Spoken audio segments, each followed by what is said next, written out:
अष्टम पे कमिशनर दरमा बुद्धि को नहीं आसिला बड़ एटे वीडियो को संपूर्ण देखंतु जहाँ द्वारा आपण संपूर्ण सूचना पाई परिबे एवं वीडियो को लाइक कर सहित चैनल को सब्सक्राइब रखंतु जहाँ द्वारा आपण एई भई लेटेस्ट न्यूज बेटे सर्वे प्रथमे पाई परिबे। तो आसंतु संपूर्ण खबर उपरे नजर पकेबा। जहाँ सूचना मिलची केंद्र सरकारी कर्मचारी एवं पेंशन भोगी पाई अष्टम वेतन आयोग को नहीं एक बड़ बेटे सामना को आसीची। निकटरे संसद रे अर्थ राष्ट्रमंत्री पंकज चौधरी स्पष्ट करछंती जे सरकार 3 नवेम्बर 2025 रे आनुष्ठानिक भावे अष्टम केंद्रीय वेतन आयोग गठन करछंती। कर्मचारी दरमा भत्ता एवं पेंशन उपरे सुपारिश रिपोर्ट प्रदान करबा पाई आयोग को 18 मास समय दिया जाई अछि। तेणु प्रश्न उठुची केवेठारु बुद्धि पाइब दरमा दरमा बुद्धि को नहीं कुआ जायछि जे अष्टम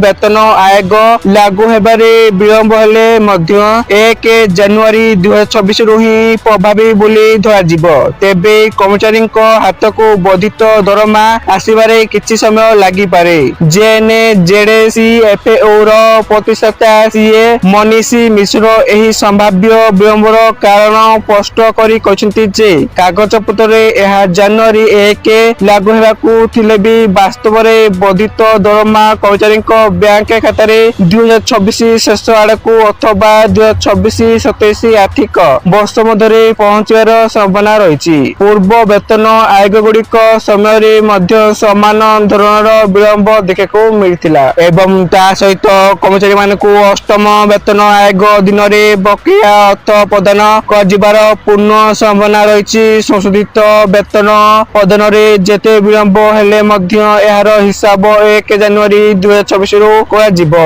कारण एही दिन ही सप्तम वेतन आयोगर कार्यकाल शेष हेउची। तेणु कर्मचारी माने निजर प्राप्य बकेया राशि निश्चिंत भावरे पाइबे एवं सूचना योग्य जे अष्टम वेतन आयोग केवल निज आडू कार्य न करी विभिन्न बगरु सक्रिय भावे परामर्श ग्रहण करछंती। एथिपाई माई गव पोर्टल रे एक 18 सूत्री प्रश्नावली अपलोड कराइछि। विभिन्न मंत्रालय विभाग राज्य सरकार कर्मचारी पेंशनभोगी यूनियन शिक्षावित्त एवं साधारण जनता ठारू मध्य मतामत लोड़ा जाइछि। एही फीडबैक देवार शेष तारीख 31 मार्च 2026 पर्यंत बुद्धि कराइछि एवं यह केवल ऑनलाइन माध्यम ही ग्रहण कराइछि। तो एथला सूचना आपण माने वीडियो को संपूर्ण देखिरु आपण माने को धन्यवाद।